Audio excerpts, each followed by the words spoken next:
जी हाँ, मैं मंटो, सादत हसन मंटो।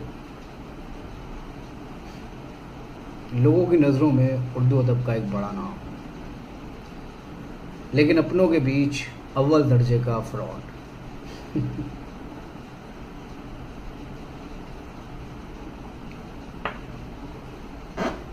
फिलहाल आज के इस नाटक का अपारंपरिक सूत्रधार, अपारंपरिक इसलिए कि परंपरा जैसे किसी चीज़ से अपना वास्ता ही नहीं।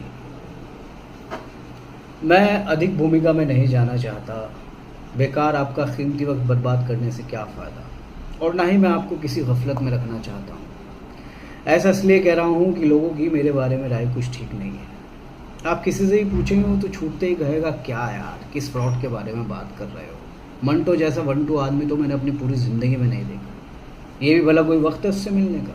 ये वक्त तो उसके पीने का है। आपको पता नहीं, शाम 6 बजे से ही वो देसी ठर्रा लेकर बैठ जाता है। मुझसे पूछा जाता है कि मैं शराब से अपना पीछा क्यों नहीं छुड़ा लेता।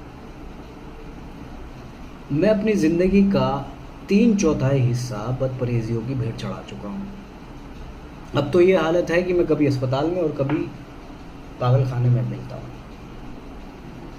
मेरा मानना है कि ज़िंदगी अगर परहेज से गुजारी जाए तो एक कैद है, और अगर बदपरहेजी से गुजारी जाए तो भी एक कैद है। हमें किसी ना किसी तरह इस जुराब के धागे का एक सिरा पकड़कर उधेड़ते जाना है बस। मुझसे कहा गया है कि मैं आपको एक कहानी सुनाऊं। ये एक बहुत बड़ा सवाल है, क्योंकि जब भी मैं आपको कहानी सुनाने को होता हूँ और आप सुनने को होते हैं, तो मुझे बार बार लगता है कि आप मुझसे पूछ रहे हैं कि मैं कहानी क्यों सुनाता हूँ, मैं कहानी क्यों लिखता हूँ। और ये एक ऐसा सवाल है कि मैं क्यों खाता हूँ, क्यों पीता हूँ। मैं लिखता हूँ इसलिए कि मुझे कुछ कहना होता है। मैं लिखता हूँ इसलिए कि मैं कुछ कमा सकूँ, ताकि मैं कुछ कहने के काबिल हो सकूँ। और दरअसल बात यह है कि मैं लिखता ही इसलिए हूँ कि मुझे कहानी लिखने की शराब की तरह लत पड़ी हुई है। मैं कहानी ना लिखूँ तो मुझे ऐसा महसूस होता है कि मैंने कपड़े ही नहीं पहने हैं, या मैंने गुस्ल ही नहीं किया, या मैंने शराब ही नहीं पी। मैं कहानी नहीं लिखता। हकीकत यह है कि कहानी मुझे लिखती है। कहानी मेरे दिमाग में नहीं, जेब में होती है, जिसकी मुझे कोई खबर नहीं होती।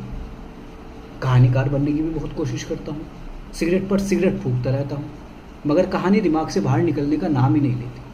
आखिरकार थक हार कर एक बांझ औरत की तरह लेट जाता हूँ। जब बहुत ज़्यादा कोफ्त होती है तो बाथरूम में चला जाता हूँ, मगर वहाँ से भी कुछ हासिल नहीं होता। मैंने सुना है कि हर बड़ा आदमी गुस्ल खाने में सोचता है, मगर मुझे तजुर्बे से ये मालूम हुआ है कि मैं बड़ा आदमी नहीं हूँ, क्योंकि मैं गुस्ल खाने में नहीं सोच सकती। आपको लग रहा होगा कि मैं कुछ ज़्यादा ही फेंक रहा हूँ, आप पर कोई जादू कर रहा हूँ, लेकिन यकीन मानिए ऐसी कोई बात नहीं है।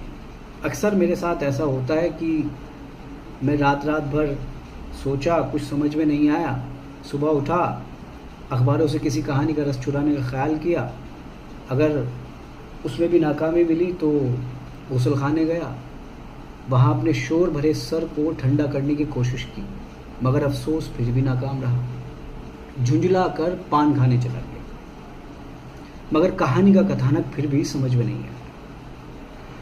अंत में मुझे ऐसा लगा, कुछ मत सोचो, बस कलम उठाओ और लिखना शुरू कर दो। मैं झुंझला कर कलम या पेंसिल उठाता हूँ और लिखना शुरू कर देता हूँ। दिमाग बिल्कुल खाली होता है, लेकिन जेब जेब भरी होती है। खुद ब खुद कोई अफसाना बाहर आ जाता है। मैं खुद को इस नज़रिए से कहानीकार नहीं, जेब कतरा समझता हूँ, जो अपनी जेब खुद ही काटता है और आप लोगों के हवाले कर देता है। बताइए, मुझ जैसा भी बेवकूफ़ इस दुनिया में कोई और होगा?